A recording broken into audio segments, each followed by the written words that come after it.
This is the Field of 68. I'm Vince Wolfram. I'm JoJo Cavanagh in Auburn, Alabama. And this is Straight Out the Jungle.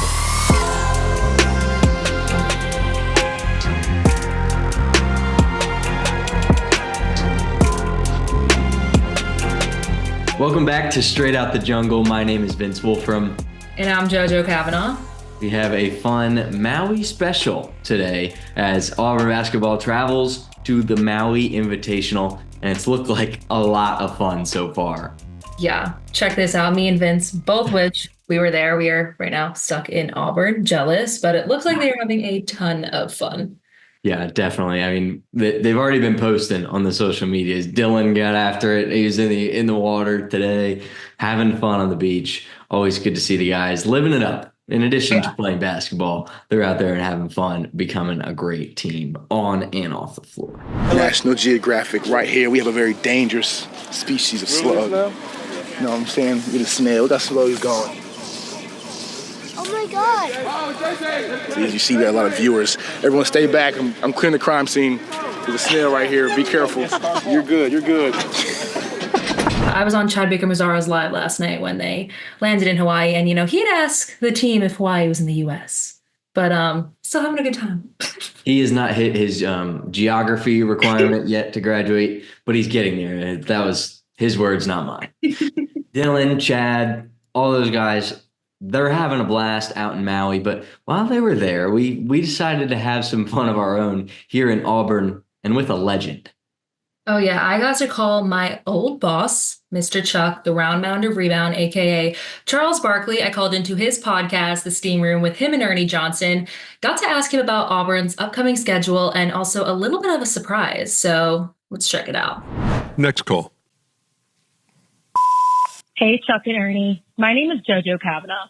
I'm currently a senior studying sports production journalism at Auburn University. While I am a member of the Auburn family with Chuck, I also am a member of the TNT family. I interned this past summer in Atlanta as the Charles Barkley Talent Relations intern. But I never got the chance to meet Chuck. I even had your producer, Kat, FaceTime you, but you didn't pick up the phone. Regardless, it was an honor to be your intern this summer, and I hope to meet you one day in the future. You maybe even could be a guest on the Auburn basketball podcast that I host called Straight Out the Jungle. Which finally brings me to my question. What do you think of Auburn basketball this season, considering they have one of the hardest schedules in all of college basketball? Thanks, guys. And War Eagle. Isn't it too bad that here she was doing her internship, which is something that you make happen. Yeah. And then she never got a chance to meet you. Yeah, that's one of the cool things that TNT started doing for me. It's been a while now. I get an Auburn intern every year. It's pretty special. Means a lot to me. Thank you, TNT. I'm excited about the season. I'd be happy to come on your podcast at some point. We will definitely meet. I'll talk to somebody around here and make sure. She said Cap. I'll make sure Cap get us in touch. I will FaceTime sometime. But I'll be happy to be on your podcast. I don't mind them having a tough schedule because I think it only makes you better. I know we're going to Duke. First time since my freshman year in 1981. Really? Wow. Yeah, first time since 1981. Auburn's playing Duke at Cameron. I'm going to try to make that game, actually, because I think it'd be fun to go back to Cameron. It wasn't like it was the last 30-some years when Coach K was there, and John Shire's doing a good job. Wouldn't mind seeing Cooper Flagg play in person, but I'm excited about Auburn basketball. Our coach Bruce Pearl is amazing. His son Steve and a great coaching staff, and we'll be ready. So yeah, we will be having Charles Barkley on Straight Out the Jungle, an Auburn legend, an NBA legend, TNT legend. My old boss, so excited he has agreed to come on the pod and join us and talk some Auburn basketball. So we could not be more excited for you guys to see that in the upcoming months. That's going to be so much fun. How crazy is it that he's one of the biggest personalities and one of the greatest players in our entire sport, much less Auburn. He's definitely on the podium of Still the Mount Auburn Rushmore of people. Auburn. Mhm. Yeah, he is Auburn. And we're hoping that he can come on ASAP because we Oh, yeah. would love that to have a conversation with Chuck and to see Ernie too. Just like sit there and talk about him. It was pretty cool because The that fact guy. they were talking about us and talking about is just kind of shock. I think I watched that like over 100 times. It is really, really cool. Those guys, two guys that are just running the game. And we hope that Chuck was wearing his beach t-shirt because he's so excited about the Maui Invitational that Auburn is playing in this week. It's going to be awesome. Thank you, Chuck. Thank you, Ernie. We're very excited to meet you guys and have you on the pod. But first, let's take a look at the bracket for the Maui Invitational where Auburn is competing this week. We got Memphis and UConn, Colorado and Michigan State at the top of the bracket. And then at the bottom, we've got Auburn and Iowa State, and then Dayton and North Carolina. This is a packed Maui Invitational. Yeah, there are 4 top 10 teams. So this is crazy. And then Auburn and Iowa State, this is the first Maui Invitational matchup in the 41 history of the event to feature 2 top 10 teams. So absolutely madness. Yeah, it's going to be a fun one. I guess looking across the tournament as a whole, a handful of those 8 teams are historically very, very good teams. And especially this year, like you said, there's 4 in the top 10, being UConn, Auburn, Iowa State, and UNC, all of which are good teams. And you throw Michigan State in there too. Tom Izzo, you can never count them out. They played against number 1 ranked Kansas earlier in the year. And they lost by 8. They only lost by 8, 77-69. But you can never count out Tom Izzo. And they've had some wins over the last couple of weeks as well. They're 4-1. Jaden Atkins, their big high flyer, though, did go out with an ankle injury in their last game against Samford, in which they won. But tough to see the high flying freshman go down. I wish he was playing in this Maui Invitational because he is so exciting to watch. In addition to really good play from North Carolina, who, like we said, a top 10 team. Hubert Davis is the head coach, their best player coming back, RJ Davis, averaging 17.5 points per game. And their loss to Kansas, granted, was up by 20 at some point, but North Carolina can fight. They got all the way back, ended up losing a close one. Yeah, but you can, once again, a Tar Heel team that you can never count out. Something like crazy about all of these teams, though, is if they're either undefeated or they've only lost 1 game. So there is not a team that's lost every game, not even lost 2 games. So that's how this competition is so strong. And then the last team I want to touch on before we get to the big game that everybody came to this video for, UConn. I mean, they're undefeated, but their coach made it seem like they lost the last game. Granted, East Texas A&M, they win by 35. And Dan Hurley's exact words were, "That was comically bad." That's the most Dan Hurley thing I've ever heard in my life. So safe to say UConn's probably playing pretty well. Maybe up to Dan Hurley's standards, not yet. But maybe the Maui Invitational will be the extra kick that they need to get there.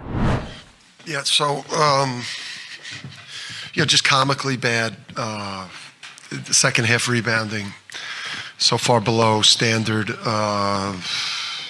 Ball security throughout the game. It's been a long time since we've been that bad. To go a negative assist to turnover ratio. I mean, we're one of the, we're one of the best passing and ball security teams in the country. So, once we got up to 37 with 12 minutes to go, and it turned into just a debacle out there. And the sloppiness was just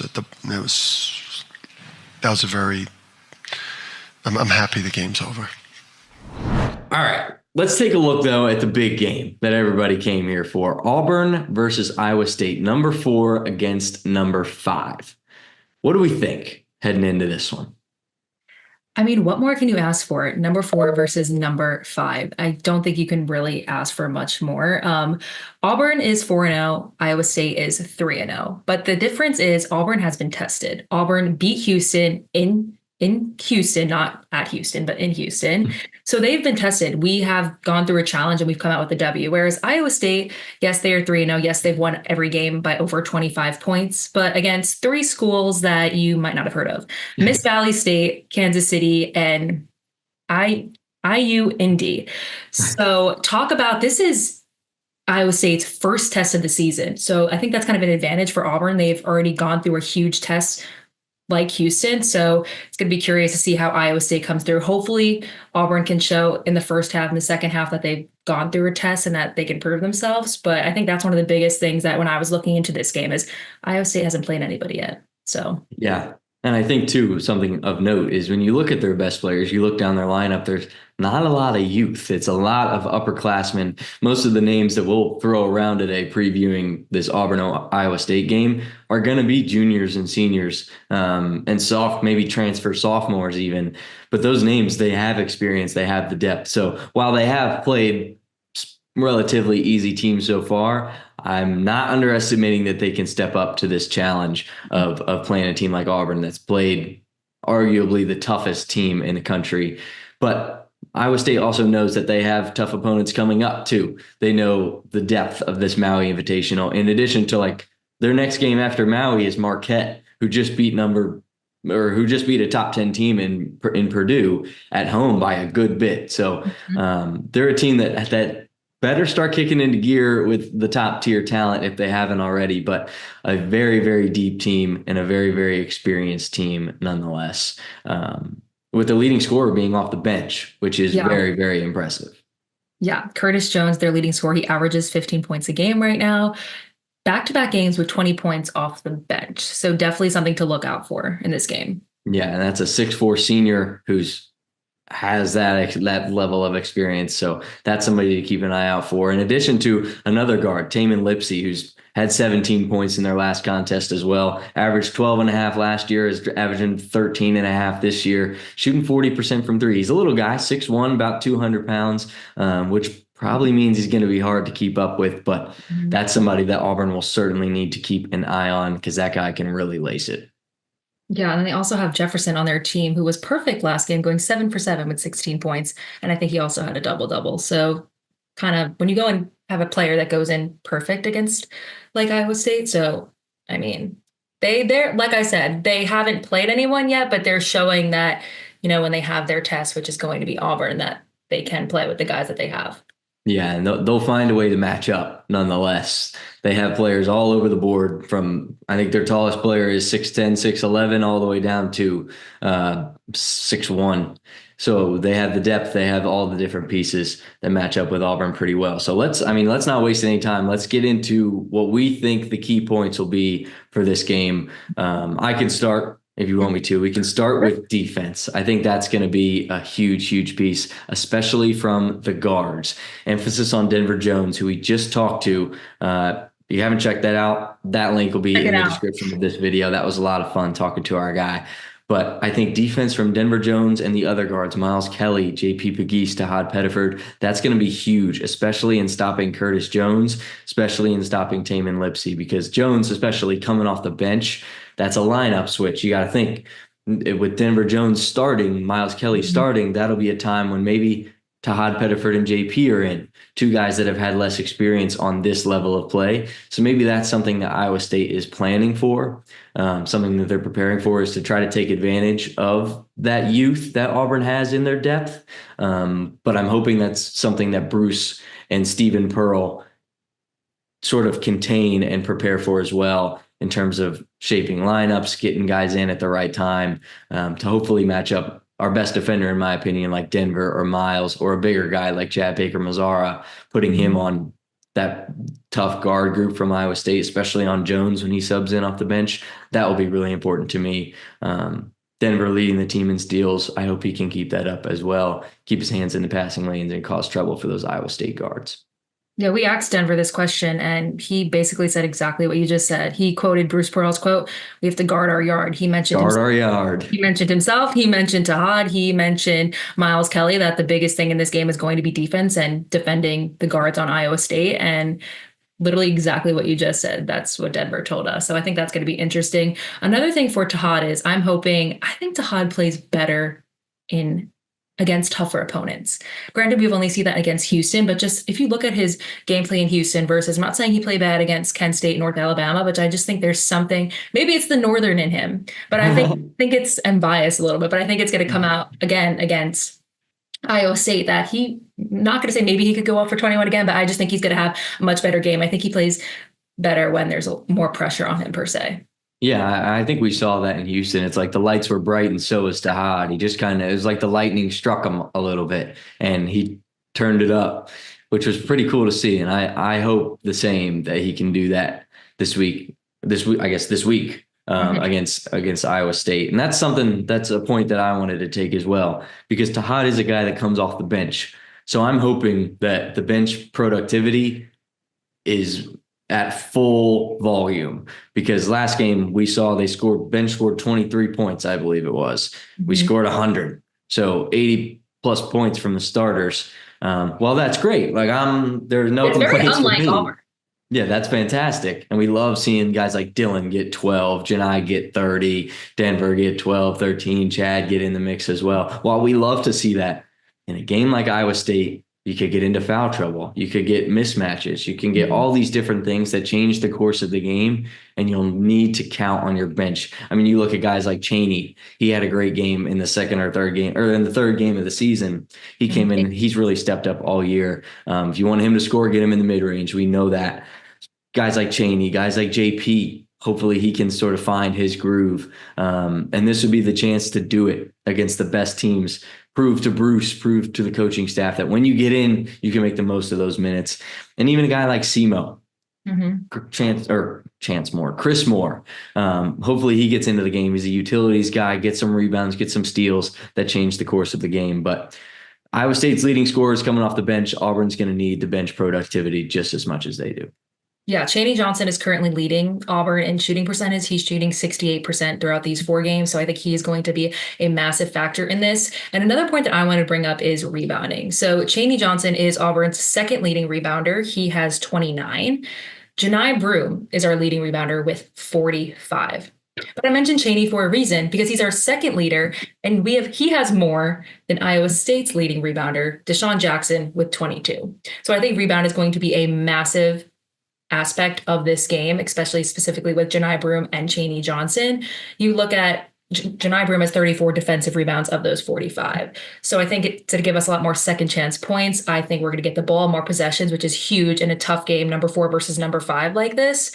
So I think we need to make sure Janai Broome is rebounding like he usually does, and then Chaney Johnson also gets in there. So I think rebounding is going to be a big aspect of this game when Janai Broome has double Iowa State's leading rebounder. Yeah, that's a crazy stat. And it is definitely, they're going to need to clean the boards. Defense, offense, doesn't matter. As long as you have the ball, whoever has more possessions, whose time of possession is longer is going to win this game. And I think that starts with feeding the beast. You got to feed Janai Broome. We saw what that looked like earlier this week. We did. When you feed Janai Broome, great things happen. Averaging 20 a game, like you said, he is by far the most dominant force on and off the ball, in my opinion, in the country. But especially in college basketball, not just on Auburn. Yeah, our team and beyond. I don't think there's a guy that has more impact at his position every second he's in the game than Janai Broome does for Auburn. And an emphasis I want to make on that is you want to feed the guy early. The last couple of games, we've seen him sort of be a ghost in the first 10, 15 minutes of a game. But when you start to get him the ball, he starts going, and that you can see the motor start. He starts talking. He gets a little attitude about him. And that's the Janai Broome we need to see for Auburn to come out on top. Feed him early. That'll generate momentum. Plus, one thing of note, we are 25th in assists in the entire country. If you feed Janai Broome and you build those assists, you don't need to see Janai Broome at the free throw line, which could potentially be a big piece in a physical game like what we'll see on Monday. Yeah, that was my next point, is free throws. In a game like this with such a tough opponent, it's going to come down to the wire most likely, and free throws are going to be a big aspect of that. We could see 10 seconds left in the game, and it could be fouling back and forth, and free throws are going to decide the game, which could very well happen. And who is most likely to get fouled is Janai Broome, because he is shooting 42% from the free throw line. So Janai Broome needs to make his free throws. Please. Janai Broome needs to make his free throws. Denver, Tahad, and JP are 100% from the free throw line right now, so we're hoping they get fouled. But something that of importance, this game is most likely going to come down to the wire. We're going to need to see the All-American make his free throws. He's 5 for 12 right now, which isn't really the greatest. So hopefully he can step up against Iowa State and make those free throws. Yeah, I think this game will be a game with the physicality of a March Madness against Houston a couple of years ago, or just a grinded out SEC game where in the last couple of years, Auburn has struggled at the charity stripe. Yeah. So hopefully, like you said, I hope we can turn that around, and I hope that Auburn can pull it out. But those are our points. Those are what we think will be the keys to help Auburn win on Monday night, 8 p.m. Central on ESPNU, because Monday Night Football thinks they're Manning brothers are taking over ESPN2. So the best matchup of this tournament. And it's the Chargers. Seriously, it's the Chargers. What are we doing? Got to put Auburn on TV, man. But the winner the winner, if Auburn wins, they will play the winner of Dayton versus North Carolina. If they lose, they'll play the loser of that game. Sort of just depends on the outcome. And we will have all of that for you once it happens. But we're hoping they can pull it out. Stay a couple days in Maui, right? Who doesn't want that? Yeah, we wish we were there, but there's one little fun stat I wanted to bring up. Only 2 SEC teams have gone to Maui and won this invitational.